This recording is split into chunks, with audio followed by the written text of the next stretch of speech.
Bonjour et bienvenue pour ce nouvel épisode de Bulldoze Hebdo. Je suis François Trécal, le fondateur de Bulldoze. Alors, pour rappel, Bulldoze, c'est une plateforme de mise en relation pour entrepreneurs. Donc, c'est qui va permettre de mettre en relation des entrepreneurs avec leurs clients. La particularité de Bulldoze par rapport aux autres plateformes similaires, c'est que Bulldoze est entièrement gratuit, donc il n'y a pas d'abonnement, vous ne paierez pas de commission et vous travaillerez en direct avec vos clients. Donc actuellement, il y a principalement deux métiers qui sont représentés sur Bulldoze, c'est la rédaction web et la vente de liens. Donc si vous êtes rédacteur web ou si vous êtes éditeur de site et que vous proposez de vendre du lien sur vos sites, eh ben, vous pouvez vous inscrire sur Bulldoze pour proposer vos services. De même, si vous êtes acheteur de texte ou si vous cherchez à acheter des liens ou à en louer, eh bien, vous pouvez aller sur Bulldoze pour trouver des prestataires qui vous feront ces prestations. Voilà. Alors aujourd'hui, dans cet épisode de Bulldoze Hebdo, il y a pas mal de points à voir et il y a pas mal de points assez théoriques, on va dire.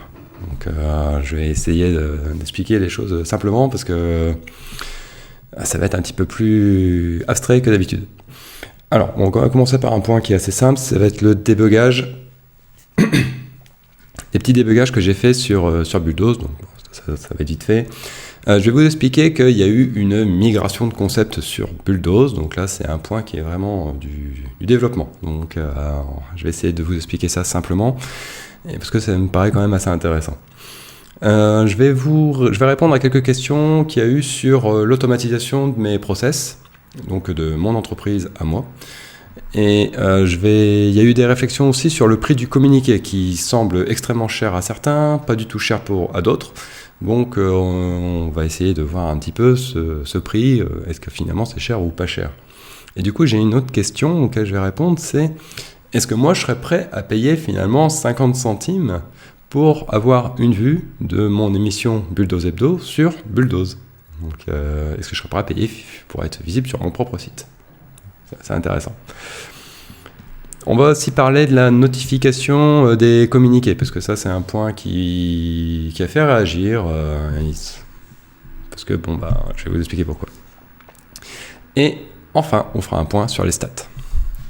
Alors, donc premier point, le débugage sur Bulldoze. Donc il y a eu deux points qui ont été débuggés.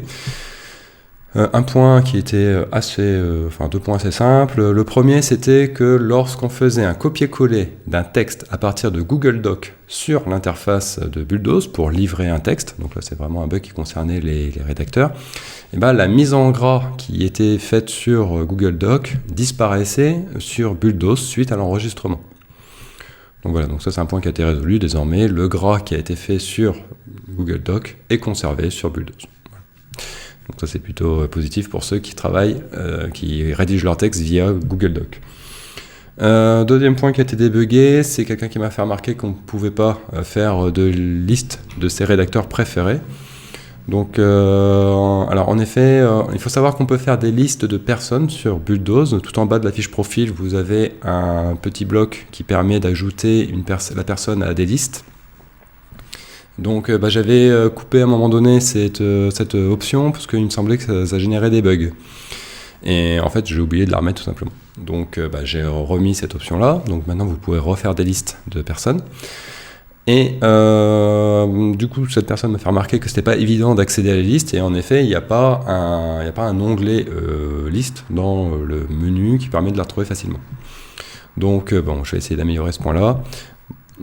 Voilà, donc c'est tout pour les petits débugages de cette semaine, donc c'est assez rapide. Alors par contre il y a eu un gros travail de développement et qui a eu des conséquences assez importantes, parce qu'il y a quand même eu 10 interfaces de Bulldoze qui ont été supprimées, il y en a 2 nouvelles qui ont été créées de toutes pièces et 2 qui ont été profondément refondues. Et ce qui est assez étonnant dans cette histoire, c'est que vous voyez que ça a été quand même un chantier assez considérable, parce que ça concerne quand même un quart de l'interface de Bulldoze, et que finalement, seules 2 personnes se sont rendues compte qu'il y a eu un changement, enfin du moins m'ont remonté qu'il y a eu un changement. Donc voilà, c'est assez surprenant qu'il y ait eu autant de modifications sur Bulldoze et que personne ne se soit rendu compte. Alors l'explication, c'est qu'en fait, c'était pas vraiment une refonte de l'interface, mais c'était plutôt une migration de concept. Donc là, du coup, je vais vous expliquer un petit peu qu'est-ce qu'il y avait comme problème et comment je l'ai résolu et pourquoi ça a fait autant de changements et pourquoi vous n'en êtes pas rendu compte. Donc, il faut savoir qu'à la base, Bulldoze, ça faisait partie de mon CRM, c'est-à-dire de mon outil de gestion des clients. Donc, en 2016, sur mon CRM, j'ai commencé à créer un système qui me permettait de créer des processus. C'est-à-dire qu'à l'époque, je proposais des chantiers SEO à mes clients. Et donc, quand ils avaient une tâche un petit peu importante de référencement à faire sur leur site, moi, je créais des processus de toutes pièces pour eux. Et j'essayais de les automatiser, ces processus, au maximum. Alors, soit les automatiser, soit de sous-traiter les différentes tâches qui composaient les processus. Et donc, du coup, j'avais créé un concept qui était le concept de la tâche. Donc, c'est très simple, une tâche, il y a quelque chose à faire. Donc, par exemple, rédiger un texte, publier un article, optimiser un texte, créer un site. Voilà. Donc, plusieurs types de tâches.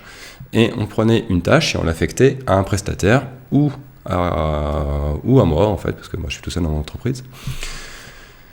Et donc, du coup, ça me permettait de créer des tâches comme ça entre les différentes personnes et je pouvais lier ces tâches entre elles pour faire des chaînes. Ce qui fait que, par exemple, lorsque j'avais terminé je pouvais par exemple commander des textes à différents prestataires, donc ça leur envoyait des tâches à chacun d'eux. Une fois qu'ils avaient fini leur tâche, hop, je créais une nouvelle tâche, vérification du texte, et si cette tâche-là était bonne, ça me permettait ensuite d'aller faire publier ce texte. Donc vous voyez, ça faisait comme ça des chaînes de tâches, et c'était très pratique pour moi, parce que du coup je pouvais gérer de façon très simple des processus assez complexes avec parfois des dizaines de prestataires différents pour des tâches complètement différentes. Et en fait, comme tout se enchaînait automatiquement, c'était très pratique. Donc cette partie-là du CRM, après je l'ai convertie, je m'en suis servi de base pour créer Bulldoze. Donc ça, c'était en 2018. Donc évidemment, j'ai repris ce concept de tâche parce que l'air de rien, il était quand même assez puissant. Il me permettait de faire des choses très pratiques dans mon processus de chantier, de gestion de chantier pour mes clients. Et du coup, je l'ai repris pour Bulldoze en base. Et évidemment, dans le cadre de mes chantiers SEO, de ma gestion de processus, en fait, il n'y a qu'un seul client. C'était moi. Voilà. Donc j'avais un client et plusieurs prestataires. Dans Bulldoze, c'est différent. Il y a plusieurs clients et plusieurs prestataires. Donc il fallait que chaque tâche ait qu'on sache de qui provenait la commande en fait de chaque tâche. Donc du coup, pour enregistrer en base de données cette information qui a commandé, j'ai créé un autre concept qui est le couple commande-prestation. Donc, un client passe une commande d'une prestation à un prestataire. Voilà. Et donc, ce que j'avais fait, c'est que dans Bulldoze, il y avait une partie avec les tâches et une autre partie avec ce couple commande-prestation. Donc, au début, chacun avait son travail, c'est-à-dire chaque concept avait son travail. Les tâches permettaient de gérer la vérification, permettait de gérer l'acceptation de la commande, permettait de gérer la livraison du travail et la vérification du travail. Donc ça, c'était le travail des tâches. Très bien. Et de l'autre côté, il y avait le couple commande-prestation qui permettait de savoir qui avait commandé quoi à qui. Donc ça fonctionnait très bien. Au fil des développements, ce qui s'est passé, c'est que le concept de commande-prestation a pris de plus en plus de place, a pris de plus en plus de fonctionnalités. Oui, parce qu'en fait, le truc, c'est que sur Bulldoze, à la différence de la gestion de projet, il n'y a pas vraiment de notion de tâche. Ça n'existe pas vraiment, en fait. C'est beaucoup plus la notion de commande et de prestation. C'est ça la base de Bulldoze. Donc, ce qui s'est passé, c'est que le concept commande-prestation a pris de plus en plus d'importance, a accumulé de plus en plus de fonctionnalités, tandis que le concept de tâche, lui, n'a pas du tout évolué. Et ça a fini par devenir quelque chose de très petit par rapport à toute la puissance fournie par les prestations et les commandes. Et il y a 2 ans, je me commençais à me dire que, en fait, ce concept de commande-prestation pouvait englober le concept de tâche, pouvait prendre toutes les fonctionnalités que lui était censé gérer à la base. Et je me suis dit, ça serait peut-être bien de se débarrasser de ce concept qui est finalement complètement obsolète de tâche pour le remplacer uniquement par les prestations commandes. Mais le problème, c'est que c'était pas aussi simple. C'est facile de le dire comme ça, mais en fait, toutes les interfaces de Bulldoze étaient basées sur le concept de tâche. Et le couple commande-prestation n'a été rajouté qu'après. Donc, du coup, les tâches étaient profondément enracinées dans le moteur de Bulldoze et je ne pouvais pas le supprimer comme ça d'un coup et sans risquer de tout casser.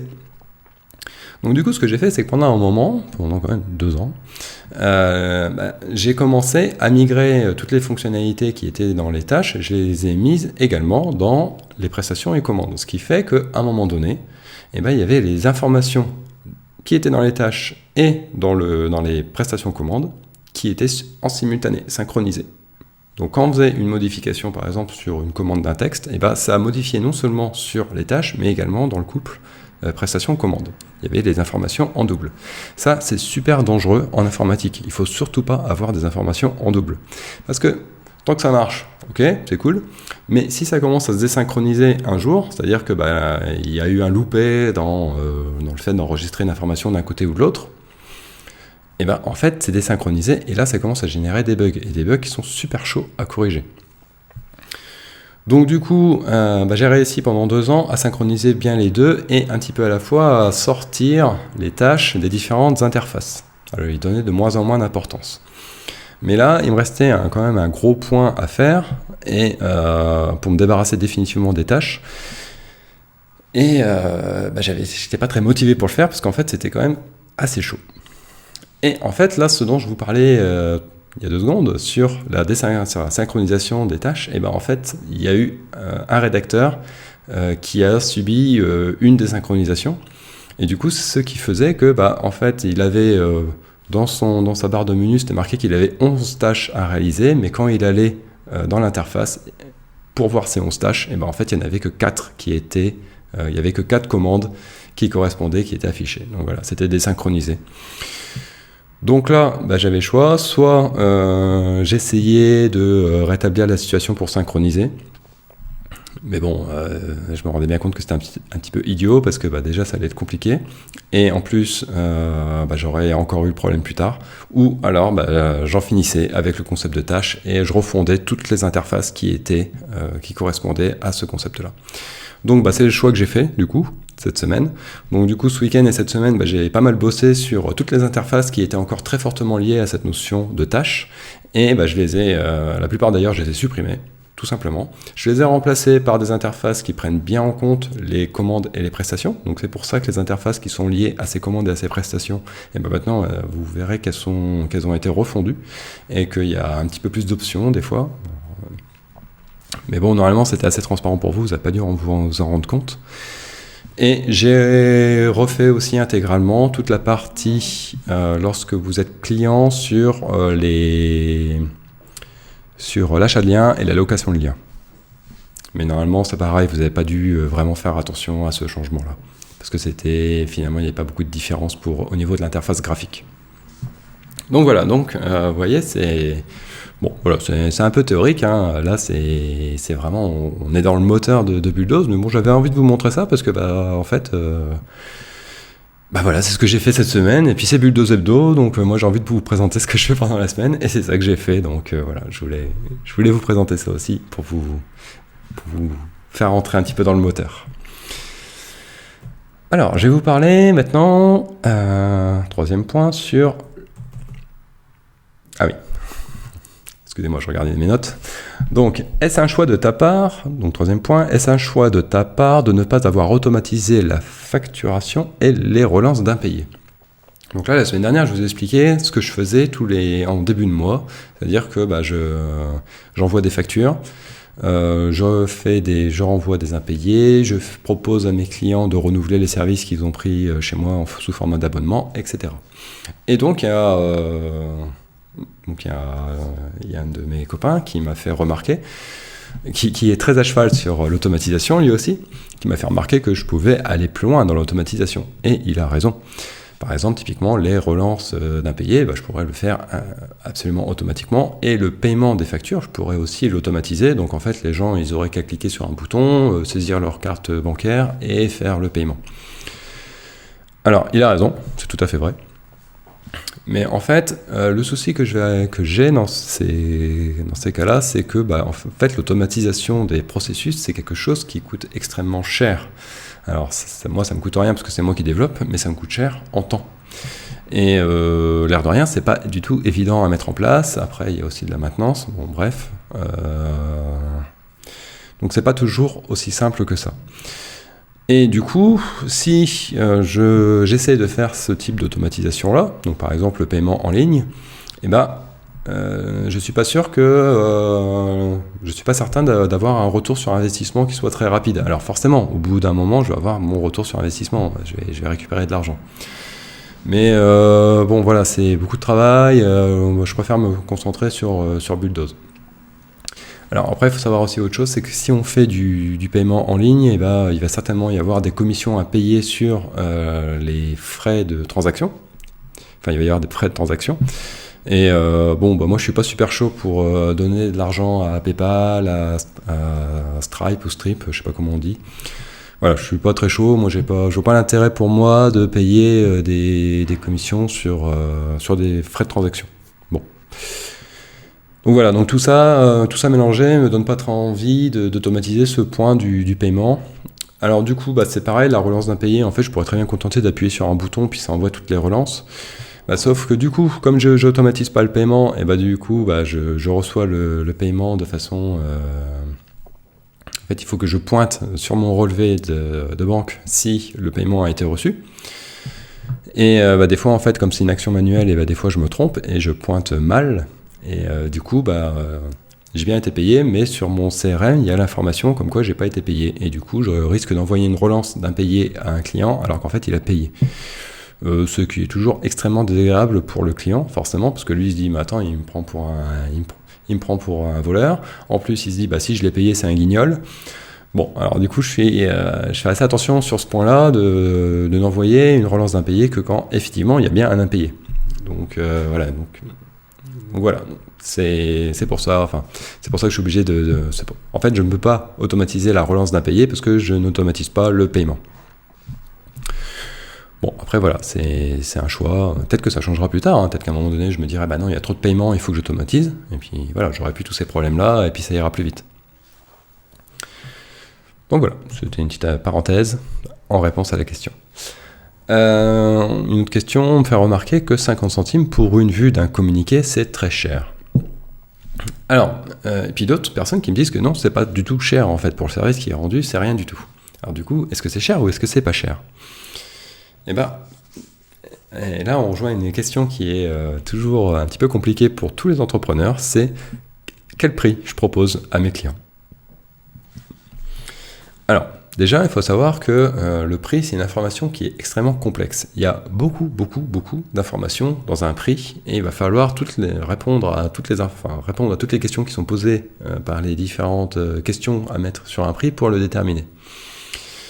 Alors, déjà, ce qu'il faut bien comprendre, c'est que la valeur d'un service ou d'un produit est une perception complètement individuelle. C'est-à-dire que tout le monde va accorder une valeur différente à tous les services et à tous les produits. Je vais vous prendre un exemple un petit peu caricatural.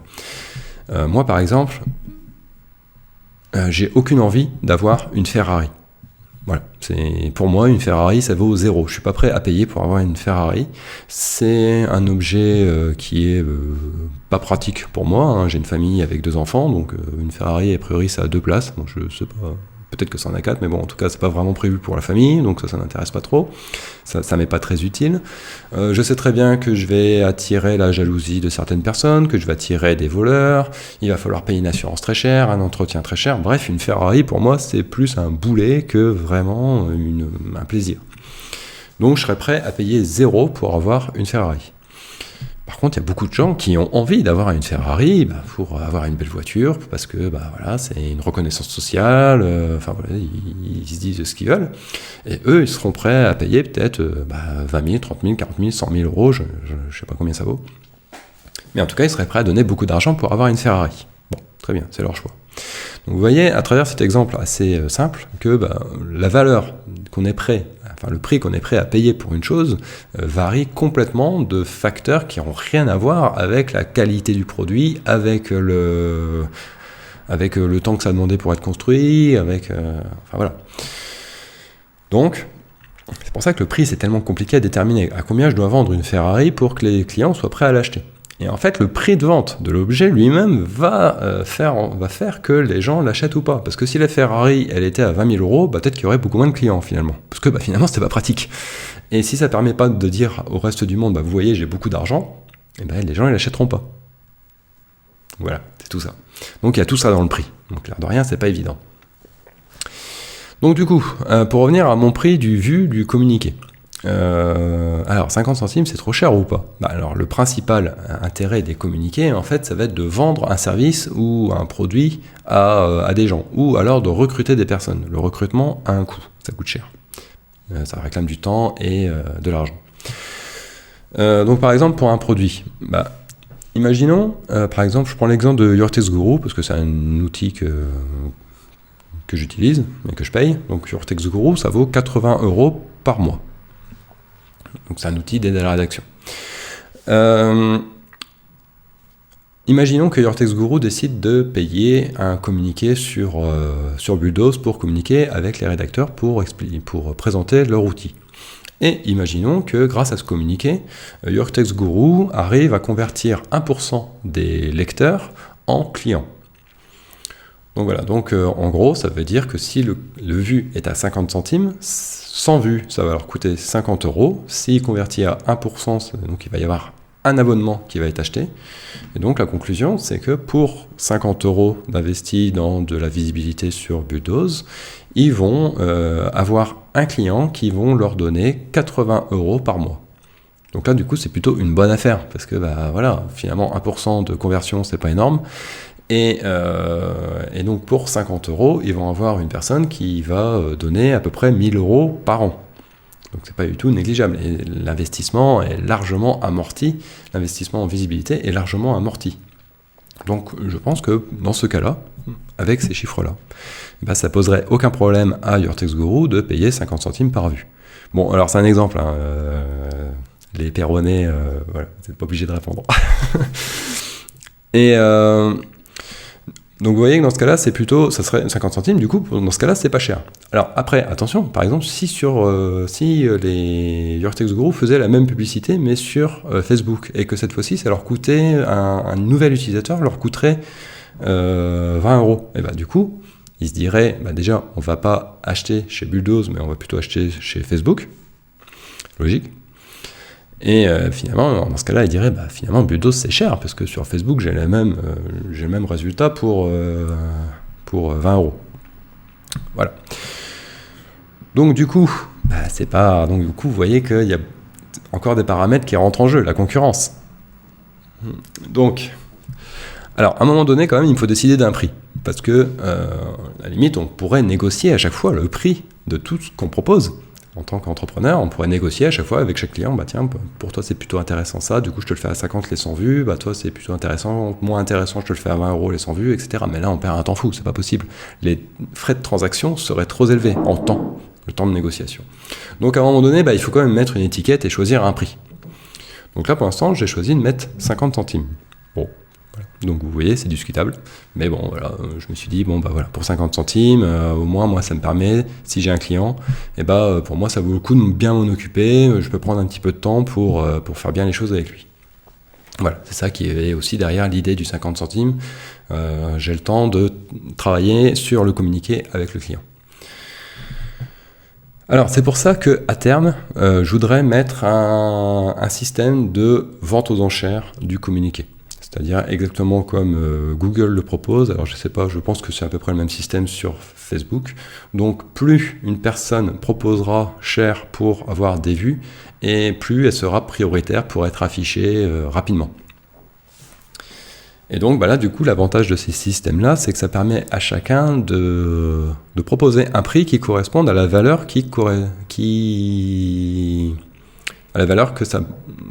à la hauteur du retour sur investissement qu'il pourrait avoir.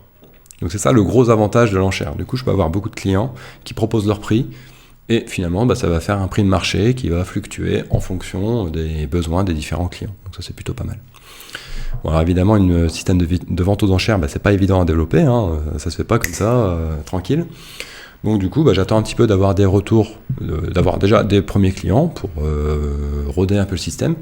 Et une fois que ça sera rodé, que ça fonctionnera bien, et là, je pourrais aller un petit peu plus loin et pourquoi pas aller vers un système de vente aux enchères. Mais d'abord, il me faut un petit peu plus de recul. Donc voilà, donc vous voyez, beaucoup de choses à dire sur le prix.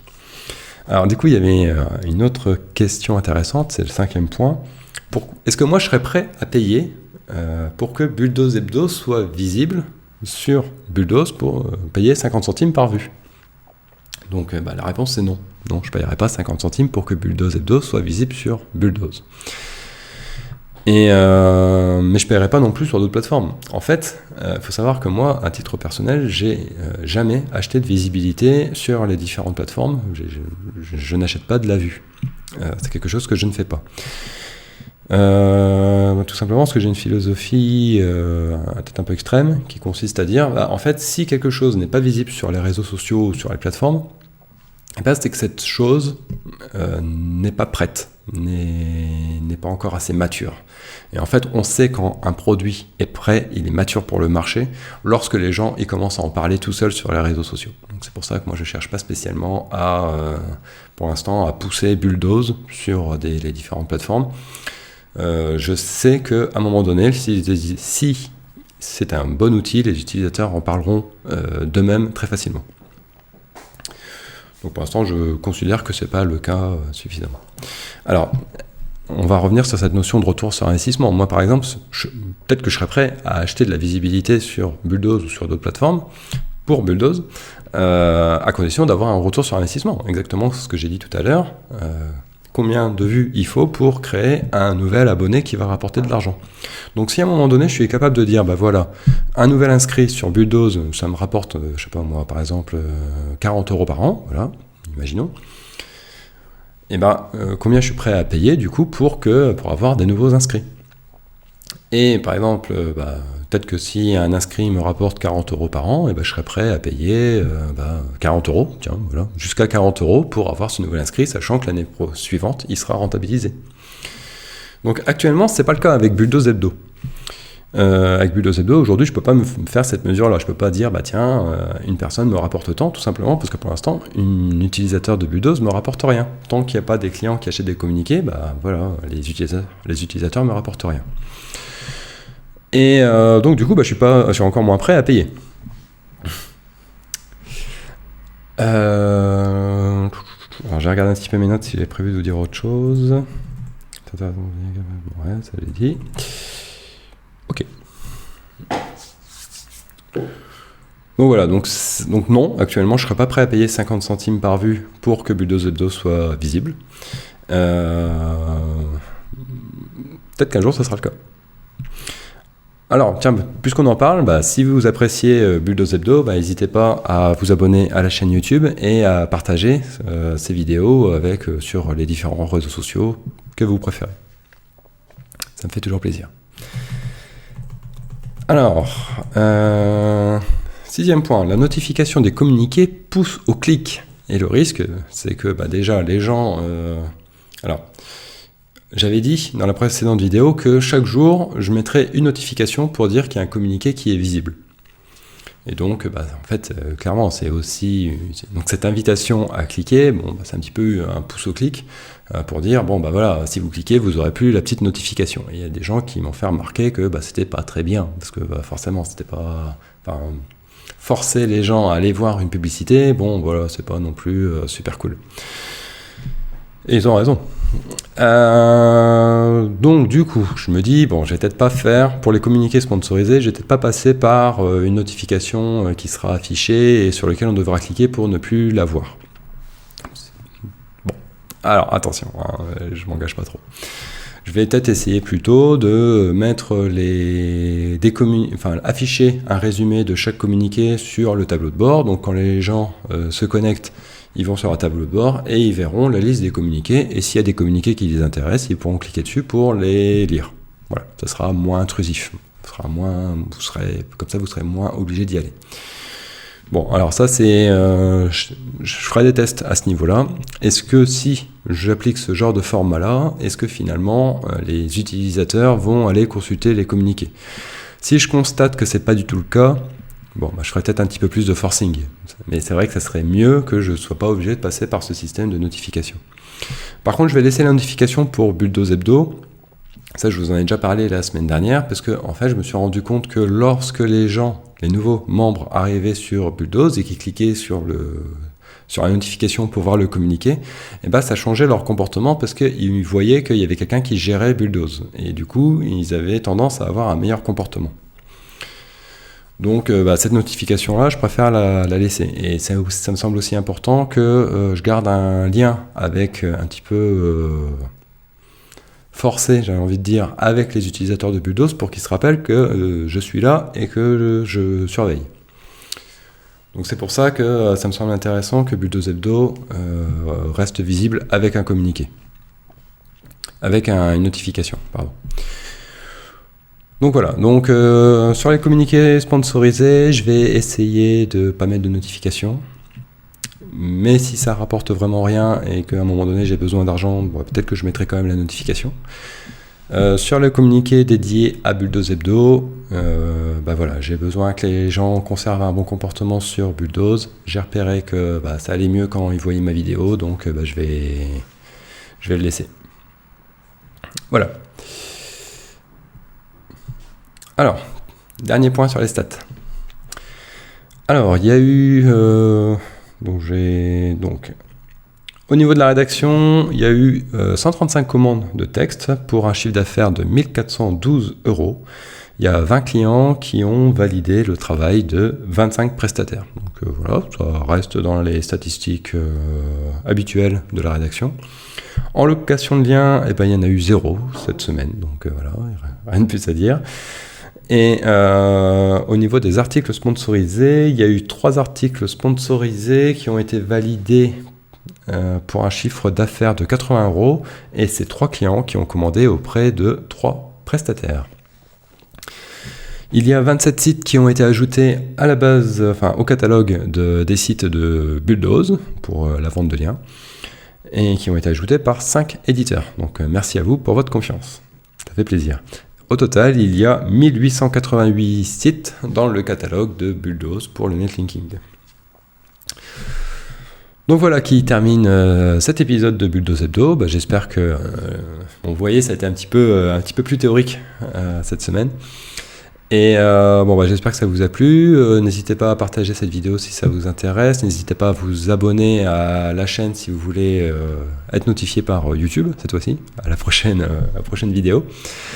Alors j'ai fait une interview d'un membre de Bulldoze, donc normalement je devrais la publier la semaine prochaine, donc vous pourrez la voir.